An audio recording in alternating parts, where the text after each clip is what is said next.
Hello friends, আসসালামু আলাইকুম। কেমন আছেন সবাই? আশা করি সবাই অনেক ভালো আছেন। বন্ধুরা, আজকে আমি দেখাবো অ্যাডোব ফটোশপ সফটওয়্যারের সাহায্যে কিভাবে কোনো ছবির ব্যাকগ্রাউন্ড রিমুভ করবেন, তারপর সেই ছবির ড্রেস চেঞ্জ করবেন সে বিষয়ে। আজকের এই ভিডিওটি প্রথম থেকে শেষ পর্যন্ত যদি দেখেন তাহলে আপনারা পেন টুলের কাজ শিখতে পারবেন, মুভ টুলের কাজ শিখতে পারবেন, একই সাথে লিকুইফাই করতে পারবেন। আশা করি ভিডিওটি প্রথম থেকে শেষ পর্যন্ত দেখবেন। কথা না বাড়িয়ে শুরু করছি আজকের টিউটোরিয়াল। সরাসরি চলে যাচ্ছি কম্পিউটার স্ক্রিনে। File open. আমি দুটি ছবি সিলেকশন করলাম। এই দুটি ছবি লিঙ্ক আকারে ভিডিও ডিসক্রিপশন বক্সে দেওয়া থাকবে, আপনাদের প্রয়োজন হলে সেখান থেকে ডাউনলোড করে প্র্যাকটিস করতে পারবেন। আমি ওপেন করছি। প্রথম আমি এই ছবিতে আসলাম। আমি টুলবার থেকে পেন টুল সিলেকশন করলাম। পেন টুল দিয়ে আমি এই ড্রেসটা ক্লিপিং পাথ করব। একটু জুম করে নিচ্ছি। আমি এখানে একটা ক্লিক করলাম, তারপর এখানে ক্লিক করি। এটাকে বলে অ্যাঙ্কার পয়েন্ট। আপনারা অল্টার প্রেস করে অ্যাঙ্কার পয়েন্টটা ডিলিট করে দিতে পারবেন। স্পেস বার চেপে আপনারা ফাইলটা ডানে বামে উপরে নিচে সব দিকে মুভ করতে পারবেন। তারপর এখানে ক্লিক করে মাউস ড্র্যাগ করে একটু রাউন্ড করে নিচ্ছি। আপনারা মাউস ড্র্যাগ করে ডানে বামে ছোট বড় সব কিছুই করতে পারবেন। অ্যাঙ্কার পয়েন্টটা ডিলিট করে দিই অল্টার প্রেস করে। একটু রাউন্ড করে নিচ্ছি। এভাবে একটু একটু করে ক্লিপিং পাথ করতে হবে।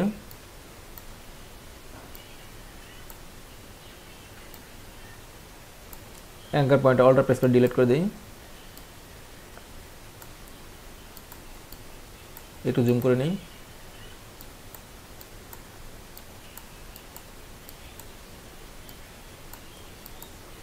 এই স্ক্রিনটা আমি রাখবো না, স্ক্রিনটা ডিলিট করে দেবো। তার জন্য আমি ভিতর দিয়ে ক্লিপিং পাথ করছি।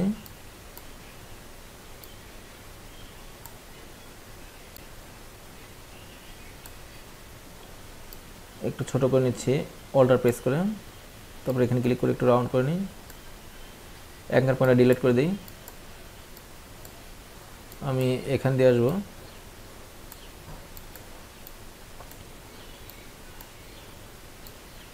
এভাবে একটু একটু করে সুন্দর করে ক্লিপিং পাথ করতে হবে।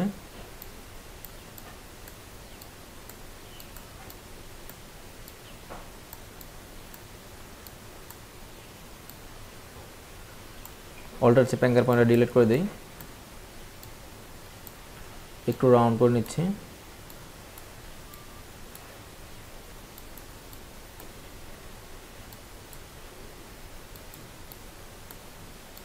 একটু রাউন্ড করে নিই।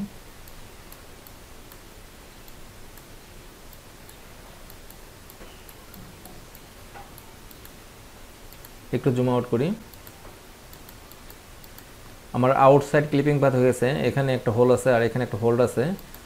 এই দুটি হোল আমি অ্যাঙ্কার পয়েন্টটা অল্টার প্রেস করে ডিলিট করে দিচ্ছি। একটু রাউন্ড করে নিই।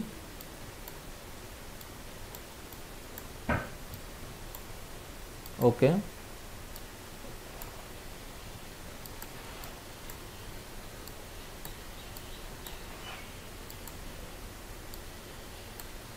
তারপর এই পাশে হোলটা ক্লিপিং পাথ করব।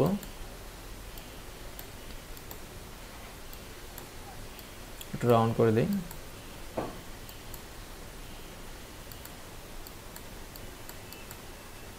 একটু জুম আউট করি। কন্ট্রোল এন্টার প্রেস করে আমি পাথটা সিলেক্ট করলাম। এই ব্যাকগ্রাউন্ড থেকে এই সিলেকশন অংশটুকু আলাদা করব। কন্ট্রোল জে প্রেস করলাম। বন্ধুরা দেখতে পাচ্ছেন আমার ব্যাকগ্রাউন্ড থেকে ড্রেসটা আলাদা হয়ে গেছে। টুলবার থেকে ক্রপ টুল সিলেক্ট করলাম। আমি উপরে দিকে একটু বড় করে নিচ্ছি। আপনারা চাইলে সাইডে বড় করতে পারেন।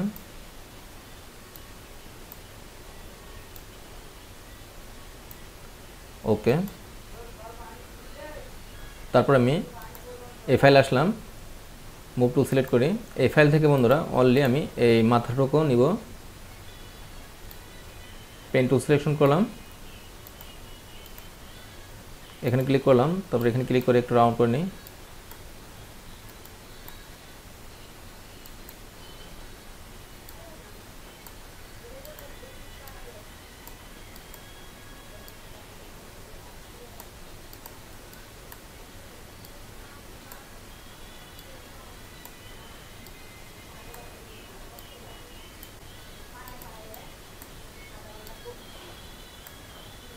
একটু ব্যাকে যাই। কোথাও ভুল হলে আপনারা কন্ট্রোল জেড প্রেস করে ব্যাকে যাবেন।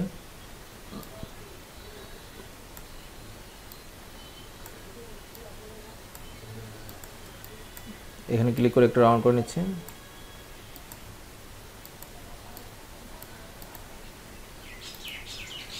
একটু জুম আউট করি। কন্ট্রোল এন্টার প্রেস করে আমি এই অংশটুকু সিলেক্ট করলাম, এই অংশটুকু কন্ট্রোল সি দিয়ে কপি করলাম, অথবা আপনারা কন্ট্রোল এক্স প্রেস করে কাট করতে পারেন। এখানে এসে পেস্ট করব, আপনারা পেস্ট করবেন, paste, control V, control T দিয়ে আমি ধরলাম, শিফট চেপে আমি বড় করে নিচ্ছি,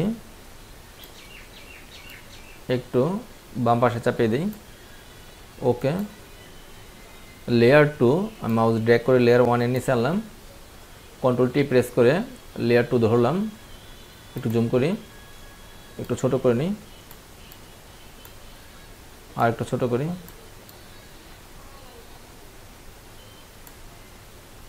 আর একটু বড় করে নিচ্ছি, এই পাশ থেকে আর একটু বড় করে দিই। আপনারা অ্যারো প্রেস করে রাইট অ্যারো প্রেস করলাম, মাথাটা একটু ডান পাশে আনতেছি, আপনারা অ্যারো প্রেস করবেন, left arrow right arrow press করে উপরে নিচে ডানে বামে সব দিকে মুভ করতে পারবেন, পজিশন মতো বসিয়ে দিতে পারবেন। এই পাশ থেকে আরেকটু বড় করে দিই। ওকে, একটু জুম আউট করি। আমি নতুন একটা লেয়ার ক্রিয়েট করি, ক্রিয়েট এ নিউ লেয়ার, তারপর ব্যাকগ্রাউন্ড একটা কালার দেব, ফরগ্রাউন্ড কালার আসলাম, আমি সাইন কালার চুজ করি, আর একটু লাইট কালার দিই। ওকে, অল্টার ব্যাক স্পেস, ব্যাকগ্রাউন্ডটা আমি সাইন কালার করলাম, লেয়ার 3 আমি মাউস ড্র্যাগ করে লেয়ার 2 নিচে আনলাম, তারপর আমি লেয়ার 1 ধরে ড্রেসটা ধরলাম, কন্ট্রোল টি প্রেস করে ধরে মাউস রাইট ক্লিক করে ডিস র্যাপে ক্লিক করলাম, হালকা একটু চাপিয়ে দিই, এই পাশ থেকে একটু চাপিয়ে দিই, এই পাশ থেকে আরেকটু চাপিয়ে দিই, এভাবে আপনারা একটু একটু করে চাপিয়ে দিতে পারবেন। তারপর ওকে প্রেস করলাম, একটু জুম আউট করি। ফাইলটা এখন আমি সেভ দিব, ফাইল, সেভ অ্যাজ, চেঞ্জ,